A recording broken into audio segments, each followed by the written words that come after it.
जय हिंद दोस्तों, कैसे हो सभी। अगर आपको भी इंडियन एयरफोर्स 0127 इनटेक में री मेडिकल में ऐसे कुछ मेडिकल पॉइंट्स जैसे कि underweight, overweight, flat foot, ECG abnormality and reflective error करके कुछ पॉइंट मिले हैं, तो इससे रिलेटेड मैंने एक वीडियो ऑलरेडी बना दिया है। And colour vision CP3, trimmers, danger LFT, bakers, neighbours ऐसे और ट्रैपिंग शोल्डर जैसे मेडिकल पॉइंट मिला है, तो इसके ऊपर भी वीडियो ऑलरेडी बना दिया है। इसके बारे में सोल्यूशन क्या पॉइंट है, क्यों किसके वजह से मिलता है, और रीमेडिकल देने जाओ तो उससे पहले आप क्या क्या करके जाओ तो वहाँ पे आपके फिट होने के चांसेस बढ़ेंगे। इसके अलावा CVS रिव्यू, हाइपरग्लाइकेमिया और हाइपर बिलिरुबिन और DNS और राइट एक्यूरेसी निपल ऐसे कुछ करके मेडिकल पॉइंट है, जिसके बारे में ऑलरेडी वीडियो मैंने बना दिया। मतलब टोटल मैंने 15 मेडिकल पॉइंट के बारे में ऑलरेडी वीडियो बना चुका है। आज जो है कैडी एंगल, CXR एबनॉर्मलिटी, गायनेकोमास्टिया और टेम्पेनो स्क्लेरोसिस पैच और स्क्लियोसिस करके कोई मेडिकल पॉइंट है। तो आज इसके बारे में आज वीडियो में बताऊंगा कि ये चीज़ें कितनी होती है और कैसे होती है, और एयरफोर्स के मेडिकल स्टैंडर्ड में ये कितनी तक अलाउ होती है चीज़ें, उसके बारे में और सोल्यूशन भी बताऊंगा, और आपको किस डॉक्टर से दिखाना चाहिए, क्योंकि जो पहली बार मेडिकल दिए रहते हैं उनको ये चीज़ें नहीं पता रहती है। इसलिए मैं सारी चीज़ें आपको अच्छे से बता रहा हूँ, क्योंकि मैंने 4 बार मेडिकल दिया है। एयरफोर्स 2 बार, आर्मी 1 बार, नेवी 1 बार, नेवी में सिलेक्ट भी हूँ, पर मैंने अपना ज्वाइनिंग स्किप कर दिया। ठीक है। तो इससे पहले से मैंने जो वीडियो बनाया उसमें अगर आपके कोई मेडिकल पॉइंट है तो उस वीडियो को देखना, और उस वीडियो के डिस्क्रिप्शन में जाना, उसमें आपको जो मेडिकल पॉइंट है उसका एक टाइमलाइन दिया होगा। उस टाइमलाइन पे क्लिक करके आप जो है सिर्फ अपने उसी मेडिकल पॉइंट के बारे में देखना, एंड लास्ट वाला एडवाइस जरूर देख लेना। और भाई ज़्यादा आपको फुल वीडियो देख के आपको परेशान होने की ज़रूरत नहीं है। आप अपना समय बचाए और आप जो है बस उतना ही चीज़ें देखें, ठीक है। बाकी अगर आपको इसके अलावा कोई और मेडिकल पॉइंट मिला है तो आप नीचे कमेंट करके बताना, मैं उसके ऊपर फुल वीडियो बना दूंगा जैसे कि ये बना रहा हूँ, ठीक है। तो चलिए आज मैं आपको बताता हूँ कैडी एंगल जो एयरफोर्स के मेडिकल स्टैंडर्ड में कितना तक अलाउ रहता है, और वहाँ पे आप जब री मेडिकल देने जाओ तो वहाँ पे क्या करके जाओ तो जो है आप पास हो सकते हो, ठीक है। तो देखो भाई, एयरफोर्स में जो कैरी एंगल मिलता है इसको बोलते हैं कोहनी में कौन जो होता है, ये जो जब आपका लोकोमोशन टेस्ट होता है, लोकोमोशन टेस्ट मीन्स जब कैरी एंगल, नोकनी, फ्लैट फुट ये सब चीज़ें चेक की जाती है, हैंड का वाइब्रेशन, ये सारी चीज़ें जब चेक की जाती है उसी समय ये कैरी एंगल देखी जाती है। जब बोला जाता है आप जो है अपने दोनों हाथों को आगे स्ट्रेट करो, ठीक है, तो उस टाइम ये देखा जाता है कि आपके हाथों के जो जो कोहनी होती है वहाँ पे कितना डिग्री का एंगल बन रहा है, ठीक है। उसी को कैरी एंगल बोलते हैं, ठीक है। तो ये कभी कभी जन्मजात से होता है, या फिर कभी आपके हैंड वगैरह टूटे होते रहते हैं तो फ्रैक्चर हो जाते हैं या फिर चोट लग जाती है, उसके वजह से भी ये जो है एंगल जो है इधर उधर हो जाता है। या फिर जब आपका अगर कभी हैंड टूटा होगा और जब जो है आप प्लास्टर करवाते हो उस समय जो है प्लास्टर सही से नहीं बैठता है, या फिर डॉक्टर जो है थोड़ी बहुत लापरवाही कर देते हैं, सही से नहीं जोड़ते हैं, फिक्स हड्डी को अच्छे से नहीं फिक्स करते हैं, तब जो है ये एंगल इधर उधर हो जाता है, या फिर किसी का जन्मजात से ही होता है। तो सबसे पहले जान लो कि एयरफोर्स में जो कैरी एंगल होता है वो कितना डिग्री तक अलाउ रहता है। तो एयरफोर्स में जो है आप लोग का मेडिकल स्टैंडर्ड इतना है कि आपका जो एंगल है वो 5 डिग्री से लेकर 15 डिग्री तक अलाउ रहता है, ठीक है। मेल के लिए भाई 10 डिग्री तक ही, लेकिन फीमेल के लिए 15 डिग्री तक अलाउ होता है। जैसे ये कौन बना है 15 डिग्री का, तो ये फीमेल के लिए, लेकिन मेल के लिए 10 डिग्री तक ही अलाउ होता है। एयरफोर्स का ये मेडिकल स्टैंडर्ड है, ठीक है। तो आपको अगर मेडिकल पॉइंट ये मिल गया है कैडी एंगल का, तो आपको किसी भी ऑर्थोपेडेटिक डॉक्टर जो हड्डी के स्पेशलिस्ट होते हैं उनसे दिखाना। अगर जो है हल्का, अगर आपका माइल्ड माइल्ड जो है कैडी एंगल है तो वो एक्सरसाइज से ठीक हो सकता है, ठीक है। और अगर ज़्यादा इशू है तो फिर तो आपको डॉक्टर से दिखाना पड़ेगा। डॉक्टर से दिखा के अगर ज़रूरत पड़े तो बेल्ट भी लगवाना पड़ सकता है। तो वो आप जब डॉक्टर से दिखाओगे तो ऑर्थोपेडेटिक डॉक्टर होते हैं जो हड्डी के स्पेशलिस्ट, जो हड्डी टूटी रहती है तो जोड़ते हैं, हड्डी अगर सही से नहीं बैठती है तो उसको फिक्स करते हैं, उन डॉक्टर से दिखा सकते हो, ठीक है। 20 दिन में क्या सुधार कर सकते हैं, ये पॉइंट मैंने इसलिए बनाया है कि मेडिकल जब आपको दिए हैं और आपको रीमेडिकल जब देने का मौका मिलेगा तो उसमें लगभग 20 से 25 दिन टाइम मिलता है, इसलिए मैंने 20 दिन में कुछ सुधार हो सकता है इसके बारे में मैंने कुछ पॉइंट्स बनाए हैं। ठीक है। तो एक्सरसाइज से एंगल नहीं बदलता है। देखो भाई, एक्सरसाइज से बहुत कम ही एंगल बदलता है। माइल्ड केस वाला अगर रहता है तो एंगल मतलब थोड़ी बहुत हो सकती है, लेकिन अगर सच में अगर ज़्यादा इशू है तो फिर आपको दिक्कत है, तो वो आप एक बार ऑर्थोपेडियाट्रिक डॉक्टर से दिखाओ। अगर गंभीर समस्या है तो हाथ के जो काम करने की समस्या, हाथ से जो काम करोगे तो उसमें दिक्कत आ जाती है, इसलिए ये चीज़ें आपको डिफेंस में भाई दिक्कत करते हैं, इसीलिए भाई कैरी एंगल में बच्चे को छांटते हैं। ठीक है। वही चीज़ें हैं कि कैरी एंगल बहुत अधिक या बहुत कम जो है हाथों का मूवमेंट या फिर ताकत को प्रभावित करता है, इसलिए मेडिकल में अनफिट किया जाता है। तो अभी आप टेम्प्ररी अनफिट हुए हो। अभी जो आपको मेडिकल पॉइंट मिला है ये इन एक्सपीरियंस जो मेडिकल अफसर होते हैं उनके द्वारा चेक किया गया है, क्योंकि जो मेडिकल इनिशियल होता है उसमें कोई एक्सपीरियंस या ऑफिशियल जो होता है स्पेशलिस्ट वो डॉक्टर चेक नहीं करता है। एक ही बंदा हर एक चीज़ कर लेता है, आपका लोकोमोशन भी टेस्ट कर लेगा होगा, आपसे आई टेस्ट भी करा लिया होगा, तो वहाँ पे इनएक्सपीरियंस जो पर्सन रहते हैं। वही जब आप री मेडिकल देने जाओगे तो वहाँ पे जो एक्सपीरियंस पर्सन रहते हैं, एक्सपीरियंस डॉक्टर रहते हैं, तो वो चीज वो जो है आपके हैंड जो एंगल को चेक करते हैं। एक मशीन आता है उनका, वो मशीन रहता है ऐसे कुछ गोले करके ऐसे रहते हैं शायद, तो उससे एंगल नापते हैं। तो उसमें अगर आपके 5 से 10 डिग्री तक है, मतलब मेल के लिए है, लेकिन 10 11 12 तक है आपके तो चल जाएंगे। फीमेल के लिए जैसे 15 डिग्री तक है तो 15 16 भी चल जाते हैं। तो यह डिपेंड करेगा जो मेडिकल ऑफिसर आपका वहाँ पे चेक करेगा उसके ऊपर। ठीक है। तो आप जो है एक बार ऑर्थोपेडियाट्रिक डॉक्टर से दिखाओ। अगर ज़्यादा इशू है तो आपको बेल्ट लगवाने की ज़रूरत पड़ सकती है। ठीक है। तो आप एक बार डॉक्टर से दिखा लेना। ठीक है। नेक्स्ट मेडिकल पॉइंट है भाई CXR एबनॉर्मलिटी। ये जो है चेस्ट एक्सरे जो होती है उसमें गड़बड़ी की वजह से ये पॉइंट मिलता है। ठीक है। तो इसमें क्यों मिलता है, तो ये होता है फेफड़ों में अगर आपके इन्फेक्शन हो जाते हैं इसके वजह से, या फिर अगर आपको कभी टीबी हुआ होगा होगा पहले कभी, तो उसका निशान रह जाता है, तो उसके वजह से ये मेडिकल पॉइंट मिलते हैं। या फिर लंग्स आपके डिजीज मतलब आपके फेफड़ा से रिलेटेड कोई प्रॉब्लम हुआ होगा कभी, तो उसके वजह से ये पॉइंट मिलते हैं। या फिर हार्ट की कोई समस्या रहती है इसके वजह से। तो ये चीज़ें जब एक्सरे देते हैं, चेस्ट का एक्सरे करवाते हैं, उस टाइम जब आपका एक्सरे होता है उससे, जब आपका एक्सरे रिपोर्ट आता है उससे जब डॉक्टर उसको देखते हैं तो उसमें अगर ये चीज़ें उनको पाई जाती है तब जो है आपको मेडिकल में ये पॉइंट दे देते हैं। तो इसके लिए आप क्या कर सकते हैं, आप किसी भी डॉक्टर से जाओ जो एक्सरे करते हैं, एक्सरे के लिए सलाह देते हैं। जैसे चेस्ट फिजिशियन हो गया तो पल्मोनोलॉजिस्ट होते हैं, तो उनसे आप दिखा सकते हो। वहाँ पे अपना चेस्ट का फिर से एक्सरे करवाओ, उसका रिपोर्ट दिखाओ। अगर ये सच में दाग आते हैं तो उसका कुछ इलाज आपको डॉक्टर ही बता सकते हैं। ठीक है।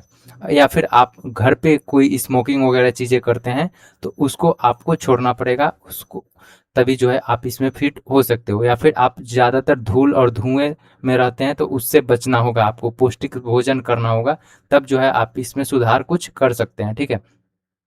20 दिन में सुधार के लिए आप डॉक्टर से द्वारा बताए गए CT स्कैन करा सकते हैं और रिपीट एक्सरे करा सकते हैं। क्योंकि एयरफोर्स जब मेडिकल जब देते हो तो वहाँ पे एक्सरे के लिए जब आपके बोलते हैं कि सांस अपना रोक के रखना, उसी टाइम जो है अपना वो एक्सरे रेज डालते हैं। उस टाइम अगर सांस लेते हो तो वहाँ पे जो है आपका रिपोर्ट गड़बड़ आ जाता है, धुआं धुआं जैसी चीज़ें आ जाती है, जिसकी वजह से ये एबनॉर्मलिटी वाली पॉइंट बनती है। मेरे को याद है मैं 02-26 इंटेक मेडिकल दिया था और ठंडी के दिन में मेडिकल हुआ था मेरा। तो मैंने क्या किया था, ऐसे ही मेरा एक्सरे हो रहा था, मैंने वहाँ पे सांस ले लिया था, बोले थे सांस रुकने के लिए, पर मैंने सांस वहाँ पे ले लिया था। तो जब एक्सरे हुआ तो एक्सरे का रिपोर्ट जब प्रिंट हो रहा था तो उसमें मैंने देखा कि मेरा एक्सरे का जो प्रिंट आ रहा था उसमें धुआं धुआं जैसा था। इसके वजह से मेरे को भी चेस्ट एक्सरे का एबनॉर्मलिटी पॉइंट मिला था। तो वहाँ पे आप रीमेडिकल देने जाना, या फिर आप कभी भी रिपीट एक्सरे कहीं करवा रहे हो किसी डॉक्टर के पास जहाँ पे आपका एक्सरे हो रहा है, तो वहाँ पे सांस जब बोले रोकने के लिए तो सांस आपको रोकना है। उस टाइम जो है आपको सांस नहीं लेना है, कुछ सेकंड की बात यह है, उस टाइम सांस अपना रोक के रखना। फिर जो है आपका एक्सरे बढ़िया से आएगा, फिर आपका रिपोर्ट भी सही आएगा। तो रीमेडिकल जब भी देने जाना तो ये चीज़ें आप फॉलो करना, क्योंकि इसके वजह से मेरे को भी पॉइंट मिला था, इसलिए मैंने आपको इसको अच्छे से बताया। क्योंकि मुझे पता है मैं जहाँ जहाँ गलतियाँ किया हूँ वो मुझे हर एक चीज़ याद है कि मेरे को किस वजह से पॉइंट मिला, क्यों मिला। चीज़ें जहाँ मैंने देखा रीमेडिकल चाहे मेडिकल दिया, वहाँ पे मेरे को पहले ही पता चल गया था कि यहाँ पे मैंने गलती कर दी है, अब ये मेरे को पॉइंट मिलेगा। तो मिला, 100% मिला मेरे को। पर मैं रीमेडिकल ही देने नहीं जा सका। मेरे को उस टाइम ऐसे ऐसे काम पड़ गए कि भाई मैं छोड़ दिया उसको।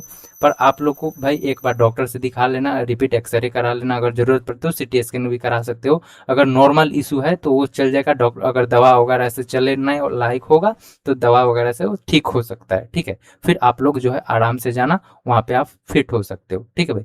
दवा अगर डॉक्टर बताते हैं तो भाई आप आराम से दवा ले सकते हो। मेडिकल में यही इशू है कि अगर आपके फेफड़े स्वस्थ नहीं है तो मेडिकल फिटनेस आपकी प्रभावित हो सकती है, इसलिए मेडिकल में इसकी वजह से आपको अनफिट करते हैं, ठीक है। नेक्स्ट मेडिकल पॉइंट है गायनिकोमेस्टिया। जो है मेडिकल पॉइंट ये है, पुरुषों में जो होता है ब्रेस्ट, उसका जो चेस्ट ब्रेस्ट होता है वो बढ़ जाता है, इसके वजह से ये मेडिकल पॉइंट मिलते हैं, ठीक है। तो ये मेडिकल पॉइंट आखिर बनते कैसे हैं? तो देखो, अगर आपके अंदर हार्मोन्स का असंतुलन हो जाएगा, इनबैलेंस हो जाएगा, बैलेंस नहीं रहता है, तब जो है आपके ये, जैसे कि यहाँ पे जो मेडिकल मतलब ब्रेस्ट है वो नॉर्मल है, और इधर वाला देखोगे तो ये थोड़ा फूला हुआ दिखेगा। तो इसी की वजह से ये मेडिकल पॉइंट मिलेगा। ये अक्सर जो है मोटापा की वजह से होता है, या फिर जो है कुछ दवाइयों का रिएक्शन रहता है, असर रहता है इसके वजह से, या फिर कभी कभी शुरू से ही कुछ कुछ लड़कों का जो है ब्रेस्ट जो है मतलब थोड़ा फूला हुआ रहता है, इसके वजह से ये मेडिकल पॉइंट बनता है। तो इसके लिए भाई आप जो है किसी भी जनरल फिजिशियन डॉक्टर से, जनरल सर्जन से डॉक्टर से दिखा सकते हैं, या फिर एंडोक्रिनिकोलॉजिस्ट। भाई ये सब डॉक्टर तो भाई सरकारी हॉस्पिटल में ही मिलेंगे ज़्यादातर, नहीं तो भाई प्राइवेट हॉस्पिटल में आपके मिलते हैं, तो वहाँ पे भी दिखा सकते हो इसके बारे में। नहीं तो ज़्यादातर जो जिनके मतलब जो कैंडिडेट होते हैं अगर वो ज़्यादा मोटे हैं तो उनको तो भाई फिक्स है कि लगभग जो है मोटापा की वजह से ये वो पॉइंट मिले रहते हैं। तो आपको जो है थोड़े वेट लॉस करने पड़ेंगे, अपने जो है मोटापा को थोड़ा लूज करना पड़ेगा, तब जाके ये कई हद तक नॉर्मल आ जा सकता है, ठीक है। तब जो है आप आराम से रीमेडिकल में पास हो सकते हो। तो इसलिए अगर आपका जो वेट है कुछ ज़्यादा ही है, या अगर आपको लगता है कि आप में मोटापा है, तो आप जो है अपना वजन कम कर सकते हो, हाई प्रोटीन वाली डाइट ले सकते हो, ठीक है। नियमित एक्सरसाइज करो और अपने वेट को लॉस करो। अगर मोटापा की वजह से हुआ होगा तो ये नॉर्मल हो सकता है, आप जो है पास हो सकते हो। बाकी अगर और कुछ इशू है तो वो डॉक्टर से दिखा के ही आप कुछ उसके बारे में कर सकते हो। मतलब ये जो है 20 दिनों में आप अगर आपके लॉस वेट हो जाते हैं तो कुछ हद तक इसमें सुधार देखने को मिल सकती है। लंबे समय में अगर ये चीज़ें हैं तो इसमें आपको सर्जरी की ज़रूरत पड़ सकती है नॉर्मल कराने के लिए, ठीक है। तो वो आप डॉक्टर से दिखाओगे, डॉक्टर से एक बार मिल लो। कोई भी पॉइंट आपको रीमेडिकल में मिला है तो आप लोग एक बार डॉक्टर से दिखाओ, उसके बाद ही आप रीमेडिकल देने जाना, ठीक है भाई। तो ये मेडिकल पॉइंट के बारे में मैंने आपको अच्छे से बता दिया, क्योंकि ये मेडिकल पॉइंट भाई बहुत सारे दोस्तों ने मुझे कमेंट करके पूछा था, तो मैंने इसके ऊपर अच्छे से मैंने आपको बताया। तो ये चीज़ें सही है, आप जब भी जाओ रीमेडिकल देने उससे पहले एक बार अगर अपने आप को देखो, अगर मोटापा की वजह से है, आपको सर लगता है कि मोटापा है आपके अंदर, तो आपको वेट लॉस करने की ज़रूरत है, और साथ में आपको डॉक्टर से एक बार दिखा लो इसके बारे में, ठीक है। बाकी आप रीमेडिकल देने जाओगे तो वहाँ पे स्पेशलिस्ट इसके डॉक्टर चेक करते हैं कि क्या आपको फिट किया जाएगा या फिर नहीं। तो वो भाई आप रीमेडिकल में जाओगे तो वहाँ पे स्पेशलिस्ट डॉक्टर चेक करते हैं, जबकि आप इनिशियल मेडिकल में दिए होगे तो वहाँ पे इनएक्सपीरियंस बंदे चेक करते हैं। एक ही बंदा हर एक पॉइंट को चेक कर लेता है, तो इसके वजह से उसको थोड़ा सा भी रिस्क पॉइंट में दिक्कत लगता है तो वो रिस्क नहीं लेता है, वो सीधा पॉइंट बना देता है और आपको अनफिट कर देता है। जबकि वही रीमेडिकल में देने जाओगे तो वहाँ पे स्पेशलिस्ट डॉक्टर इसके देखेंगे, उसको लगता है कि हाँ ये आउट करने वाली चीज़ है, तब जो है आपको आउट करेंगे, नहीं तो आपको वहाँ पे फिट कर देंगे, ठीक है भाई। नेक्स्ट मेडिकल पॉइंट है भाई टेम्पेनो टेम्पेनो करके स्क्लेरोटिक पैच ऐसे कुछ करके मेडिकल पॉइंट था, ठीक है भाई। तो इसमें क्या होता है, जो आपके कान के पर्दे होते हैं उसमें सफ़ेद निशान दिखता है। मतलब जब आपके कान को चेक किया जाता है, एक मशीन रहता है जूम करने वाला लेंस वाला, वो आपके कानों में डाल के देखते हैं। तो उससे क्या होगा, आपके कानों में जो वैक्स रहते हैं वो पता चलता है, कान में कोई छेद वगैरह तो नहीं है वो पता चलता है, कान में कोई जो है सफ़ेद दाग या फिर रेड ब्लड जैसी कुछ चीज़ें है तो नहीं, वो चीज़ें पता चलता है। देखो, जब आप मेडिकल देने से पहले आप लोग जो है कान की सफाई कराए होगे, तो अगर लिक्विड से कराए होगे तो उसमें अगर हल्का सा भी निशान रह जाता है तो वो रेड पैच बन जाता है, रेड। और अगर आपके और कोई इशू रहता है कानों के पर्दे पे, चाहे वाइट हो गया या फिर छेद जैसी समस्या रहती है, तो वो डॉक्टर चेक करते हैं, ईएनटी स्पेशलिस्ट वहाँ पे कानों में वो लेंसेस लगा के, तो वो चीज़ें उसी समय ये पॉइंट बनता है। तो ये पॉइंट आखिर क्यों बनता है, तो भाई ये अगर आपके कान में कोई पुराना इन्फेक्शन हुआ रहता है, अगर आप कान अपने से खोद खोद के भाई उसको कुछ किए होगे, तो उसका कुछ निशान रह गया होगा, तो उसके वजह से इन्फेक्शन हो गया होगा, तो इसके वजह से ये पॉइंट बनता है। या फिर आपके कान के पर्दे पे कोई पुरानी चोट, मतलब कोई बार क्या होता है गाँव में हम लोग लकड़ी के या हो गया सलाई का जो तिल्ली होता है उसको कान में लगा के उसमें से जो कचरे रहते हैं, वैक्स रहते हैं, उसको निकालते हैं। तो वही अगर आपके कान के पर्दे पे थोड़ा रगड़ जाता है, उसमें खिसक जाता है, तो घर्षण की वजह से वो थोड़ी इधर-उधर चीज़ मतलब हो जाती है, तो इसके वजह से इन्फेक्शन जैसी चीज़ें हो जाती है, इसकी वजह से ये पॉइंट बनते हैं। बार-बार में कान में सूजन होता है, तब जो है ये पॉइंट आपका बनता है, जैसे देख रहे हो मेडिकल पॉइंट में ऐसे, ठीक है? तो इसके लिए आपको जब री-मेडिकल देने जाना, तो इससे पहले आप अच्छे ईएनटी स्पेशलिस्ट जो जहाँ पे भाई कैमरा वाला सिस्टम व्यवस्था हो, कैमरा मतलब बोलना जाके कि किसी भी एंटी स्पेशलिस्ट जो डॉक्टर होते हैं, वहाँ पे कैमरा का व्यवस्था हो, उससे बोलना कि भाई अच्छे से मेरे कानों को देखो कि क्या या सच में ये मेरे इशू है या फिर नहीं। क्योंकि कई बार जो है नॉर्मल आप ईयरबैग्स कराते हो तो वो भाई वो कुछ गलती कर देते हैं, इसकी वजह से ये पॉइंट बन जाता है। एक भाई बंदा कल ही मेरे को मैसेज किया था कि वो ईयरबैग्स कराने गया था और वहाँ पे वो मतलब उसको मतलब इंजर्ड कर दिए, तो उसको दिक्कत हो गई। अब उसका मेडिकल है तो फिर उसको मतलब अनफिट ही करेंगे, टेम्पररी अनफिट होगा, फिर वो इन्फेक्शन अगर सही करा के जाता है तो भाई वो पास हो सकता है। तो भाई किसी भी एंटी स्पेशलिस्ट से जाना, बोलना कि कैमरा में मेरे को भी दिखाओ कि क्या चल रहा है मेरे कानों में। मैंने एक बार किसी भी भाई नॉर्मल भी कोई कोई जो कानों का जो सफाई वगैरह करता है उसके पास भी कैमरा वाला सुविधा रहता है, या फिर अच्छे ईएनटी स्पेशलिस्ट के पास जाओगे तो वो वहाँ पे भी अच्छे से देख के इसकी इलाज कर सकते हैं, ठीक है? कान में अगर आप कोई नुकीला चीज़ें जैसे जैसे बताया मैंने सलाई का तिल्ली डालते हैं, तो वो चीज़ें भी मत डालना। पानी अगर आपके कानों में जाता है तो उससे बचा के रखना, डॉक्टर से दिखाना और उससे सलाह लेना। फिर पैच अगर आपके कान में है तो वो भाई हटेगा नहीं, लेकिन सुनने में अगर कोई कमी है, हियरिंग टेस्ट में है, तो भाई ईएनटी स्पेशलिस्ट से दिखाओ। सुनने में कोई इशू है तो दिक्कत है, और अगर ये पैच हटने लायक होगा तो डॉक्टर इसके बारे में आपको अच्छे से सलाह देगा। तो इसलिए आप ईएनटी स्पेशलिस्ट अच्छे ईएनटी स्पेशलिस्ट से दिखाओ, कुछ हद तक इसमें सुधार के लिए आपको वो ज़रूर कुछ बताएंगे, ठीक है? मेडिकल में हियरिंग समस्या पैच के होने वाले समस्या से अनफिट करते हैं। हाँ, सुनने में दिक्कत होगी, पैच में दिक्कत कर रही होगी पैच, इसकी वजह से वो अनफिट करते हैं, ठीक है? तो आप एक बार अच्छे ईएनटी स्पेशलिस्ट से दिखा लो, उसके बाद आप लोग री मेडिकल देने जाना, डॉक्टर जो भी सलाह दे उसको फॉलो करना।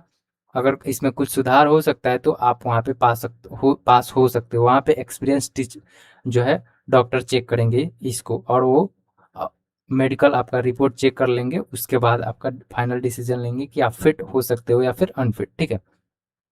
नेक्स्ट मेडिकल पॉइंट है भाई स्कोलियोसिस। स्कोलियोसिस भाई मतलब क्या होता है, आपके जो एक्सरे होते हैं, चेस्ट का एक्सरे करवाते हैं आप, उस टाइम जो है पीछे वाला जो पीछे का जो रीढ़ की हड्डी होती है, उसका कुछ पार्ट जो एक्सरे में टेढ़ा ऐसा आ जाता है, ऐसा सांप की तरह, ऐसे जैसे है ना, तो सांप की तरह अगर ऐसा दिखता है तो इसकी वजह से ये स्कोलियोसिस का प्रॉब्लम मतलब मेडिकल पॉइंट बनता है। तो ये जो स्कोलियोसिस है, जो है रीढ़ का जो हड्डी होता है वो टेढ़ा, ये जन्मजात भी हो सकता है, या फिर बढ़ती उम्र में स्पाइन का टेढ़ा भी खास होना इसकी वजह से होता है, या फिर इंजर्ड या फिर कुछ न्यूरोलॉजिकल प्रॉब्लम हो गया होगा आपके साथ, इसके वजह से ये पॉइंट बना होगा। इसलिए आपको जो है ऑर्थोपेडियाट्रिक स्पाइन स्पेशलिस्ट डॉक्टर से दिखाओ। अगर आपको पोस्चर्स इश्यू की वजह से पोस्चर्स आप एक्सरे करा रहे हो, या फिर जो है उसके वजह से आप फिर आपको बोला जाता है जब झुको, तो झुक के आपके जो पीठ होते हैं उस पे वो चेक करते हैं कि आपका स्पाइन सही से है ना, तो वहाँ पे भी ये चेक कर लेते हैं कि आपके स्पाइन सही से है नहीं, वही चेक करके भाई आपको ये पॉइंट बनाते हैं। अगर पोस्चर्स की वजह से है तो डॉक्टर से दिखाओगे तो पोस्चर्स के लिए वो कुछ आपको इलाज बताएंगे, उसको सही से फॉलो करोगे तो कुछ हद तक इसमें सुधार आपको देखने को मिल सकती है। डॉक्टर या फिजियोथेरेपिस्ट की सलाह लो, बैक एक्सरसाइज करो, या फिर भारी वजन आप उठाते हो तो उसे मत उठाओ, तो है आप इसमें पास हो सकते हो, ठीक है? इसलिए आप जो है ऑर्थोपेडियाट्रिक डॉक्टर या थेरेपिस्ट डॉक्टर से दिखाओ पहले कि ये चीज़ें सच में दिक्कत करने वाली है या फिर नहीं, ठीक है। बाकी 20 दिन में सुधार के लिए आप जो है, अगर हल्का मामला है, मतलब थोड़ा बहुत माइल्ड केस वाला चीज़ है, तो फिजियोथेरेपिस्ट से दर्द और पोस्चर सुधार करवा के जो है आप इसमें पास हो सकते हो। बाकी अगर रीढ़ सच में टेढ़ा है तो भाई 20 दिन में इसका कोई सुधार नहीं है, इसमें आप परमानेंट अनफिट ही हो गए। गंभीर मामलों में ब्रेस या सर्जरी भी करवानी पड़ सकती है, तो वो चीज़ें जब होगी आप डॉक्टर से दिखाओगे, उसके बाद ही इसके बारे में चीज़ें कन्फर्म होगी कि या ये सच में प्रॉब्लम चलने लायक है या फिर नहीं चलने लगे।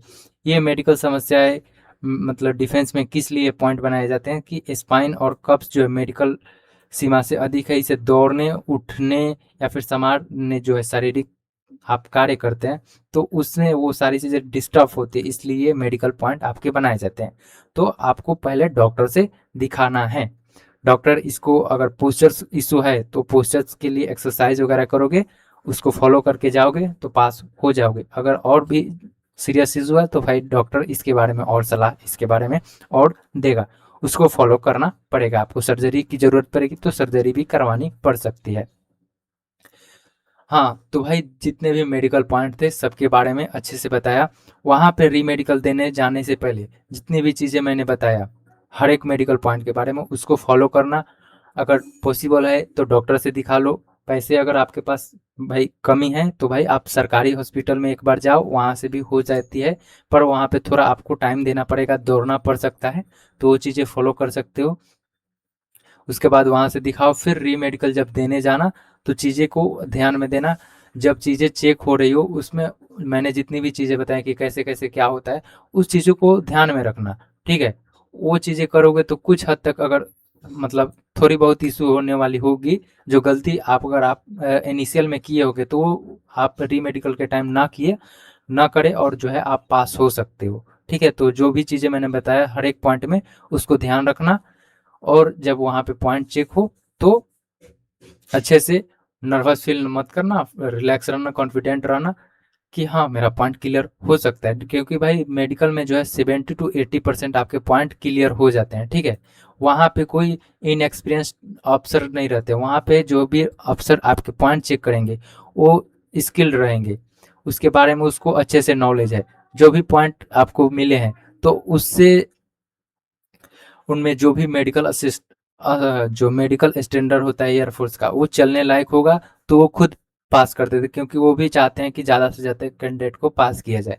पर अगर आपका प्रॉब्लम पास करने लायक ही ना रहे तो जो है आपको अनफिट कर देंगे, ठीक है। तो यही चीज़ें आप ध्यान में रखना, जो चीज़ें मैंने बताया उसको फॉलो करना, और डॉक्टर से एक बार दिखा लो। डॉक्टर अगर कुछ अलग सलाह देते हैं तो उसको फॉलो करो, आप जो है रीमेडिकल में पास होने के आपके चांस बढ़ सकते हैं, ठीक है। इसके अलावा और भी कोई मेडिकल पॉइंट आपको मिले हैं तो आप मुझे नीचे कमेंट करके बताना, उसके ऊपर भी वीडियो बना दूंगा। और टेलीग्राम चैनल को ज्वाइन कर लो, वीडियो को लाइक कर दो, चैनल को सब्सक्राइब कर लो, और हाँ हाइप भाई कर देना यार, इतनी मेहनत से वीडियो बना रहा हूँ, ठीक है। तो हाइप भी कर देना, ठीक है भाई। जय हिंद दोस्तों।